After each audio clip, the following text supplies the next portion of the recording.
రైతుల చేతులకు బేడీలేసి జైల్లో పెట్టిన మీరా రైతుల గురించి మాట్లాడేది? బాలింతలని తెలిసి కూడా ఆడబిడ్డల్ని రైతుల్ని ఇవాళ జైల్లో పెట్టిన మీరా ఇవాళ రైతుల గురించి మాట్లాడేది? 6 కాలం కష్టపడి పనిచేసిన వడ్లు ఈరోజు రోడ్ల మీద ఆరబోసుకొని మొలకలెత్తినా పట్టించుకోకుండా రైతును నష్టం చేసింది మీరా ఇవాళ రైతుల గురించి మాట్లాడేది? కాంగ్రెస్ పార్టీ రైతుల కోసం పనిచేసింది, రైతులకు పంట నష్ట పరిహారం ఇచ్చింది, రైతులను బాగు చేసింది కాంగ్రెస్ పార్టీ. లక్షల కోట్ల రూపాయలు దోచుకొని మీరు ఈ 9.5 సంవత్సరాల్లో మరి రైతు రుణమాఫీ చేయాలని మీకు ఎందుకు రాలే?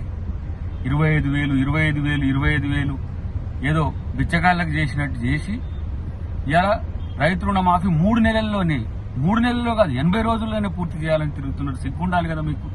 ఎస్, ఆగస్టు 15లోగా మేము రైతు రుణమాఫీ చేస్తాం. మీరు బీఆర్ఎస్ పార్టీని రద్దు చేసుకుంటారా? మీరు బీఆర్ఎస్ పార్టీని ఎట్లాగో రద్దు చేసుకుంటారు, పోయి బీజేపీనే కలిసే పార్టీ మీ పార్టీ. కానీ ఏ పరిస్థితుల్లో కూడా రైతును ఆదుకోగలిగింది ఒకే ఒక్క పార్టీ ఈ దేశంలో, కాంగ్రెస్ పార్టీ. కాబట్టి ఈ నక్క వేషాలు మానండి. మీరు ఎన్ని పిల్లిరు గంటలు వేసినా మిమ్మల్ని ప్రజలు పట్టించుకోరు.